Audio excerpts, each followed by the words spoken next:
Good morning, everybody. Today we're going to talk about Christian Spain.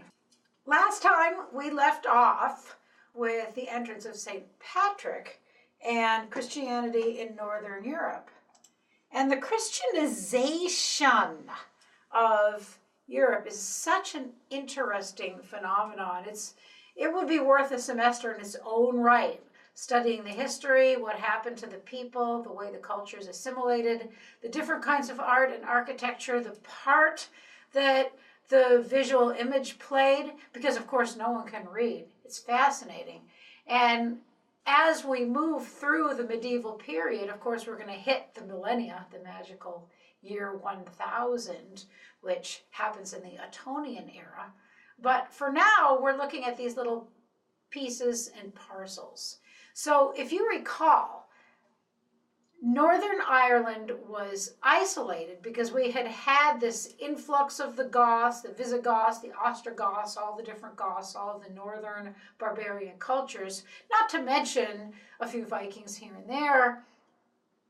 And so there was a time in which Ireland was cut off, so they were able to very much elaborate their manuscript way, the way that they created manuscripts and the way that they created books.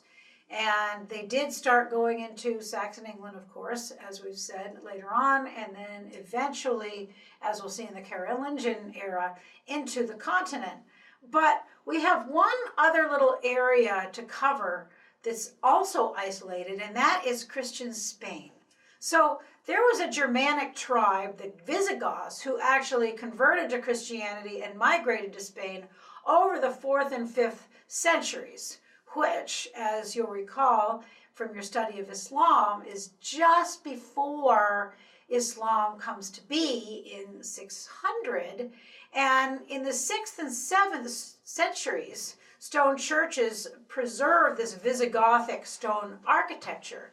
They're originally basilicas, and they show the Visigothic form of the horseshoe arch. And so we have this whole Christian culture that happens in northern Spain. And of course, there is the onslaught of Islam throughout the next several centuries. So this Christian Spain gets pushed up into the north. And we have this one little isolated area of artwork that we're going to look at for this short few slides.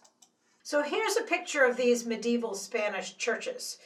We have Santa Maria de Quintanilla de las Viñas around circa 800, which is probably 200 years after the inception of Islam. And then we have Santa Maria de Naranco around 848.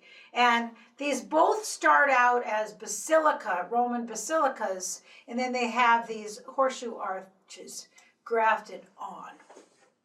Now, just a little history of this Christian Spain. The Roman control of Spain ends in the 5th century when the Visigoths took over. The Visigoths, as I said, eventually convert to Christianity, and so we have this called the Kingdom of the Asturias. And Islam, of course, is to the south on the Iberian Peninsula, and then we have these Pyrenees Mountains to the east. So they're cut off from the rest of the mainland. And so, as in Ireland, the Christians developed this very unique manuscript style with Islamic influences and northern influences as well. First, we'll look at the Scriptoria image. And I've talked to you a little bit about Scriptoria, but this is just such a wonderful image because it shows us the scriptorium and the monks actually working in it. So this is the colophon page by Emeterius and Senior. So again, we have the name of the monk and the scribe. It's made for the monastery of San Salvador at Tabara in Leon in Spain. And it's done in tempera on parchment, not paper. And so these are two different images, but right now I just want to talk about this image on the right, which is the image of the Scriptoria itself, and kind of unpack this for you. So we see in this little room, on the right, that's the actual Scriptorium, and we have Emeterius and Senior there working. So a colophon page is very important because it has all of the data that's at the end of a book. It lists the author, it lists the publisher, the illuminator, all the information that has to do with its production. So you have a colophon page in every book you have that's on paper.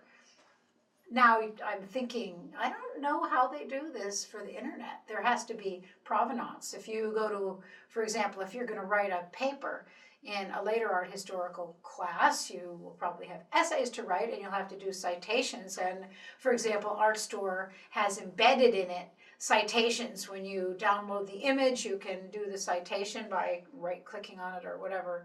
So citation remains important, but back then, when they're just first making book, when every single book has to be the paper, the parchment, everything has to be made by hand, the inks are all ground by hand, the paints, and everything is painted and then put together. So think about what it must have been like to complete a book like this. It would take months and months and months to copy everything over and to make all of the illustrations. So this colophon page is so important, and it's lovingly illustrated, lovingly created to honor this book that they've created. So at the very bottom of the bell tower, we have a monk. He's pulling the ropes for the bell, and you can see his arms working, pulling these ropes back and forth. And the tower, of course, is a whole patchwork of colored squares. Now, you've learned from your Islamic art section how important tile work is to Islamic art and architecture. So clearly, this is an influence from that tile work. And then we have these Visigothic horseshoe arches, which were picked up by Islamic architects and also by Christian. Now, the other thing we have is this abstract sort of maze-like design in the left lower corner of the bell tower. So it's functioning in much the same way as abstract designs do in Islamic art. So this abstraction, it frees the mind. Remember, they're walking around the Kaaba counterclockwise? It's the same concept in looking at this maze. And not only that, this vellum engages all of the senses because it's treated with a special wax. It emits a kind of an astringent odor when it's touched. So it enriches the mind and all of the senses. Now, I want you to read your text for the subject matter on this image because it's a long story and very interesting. But what I want to talk to you about here is something that your text doesn't mention, which is this style of migrant jewelry, this compartmentalized style that's contributing to this decorative style and all of the brilliant colors on this image.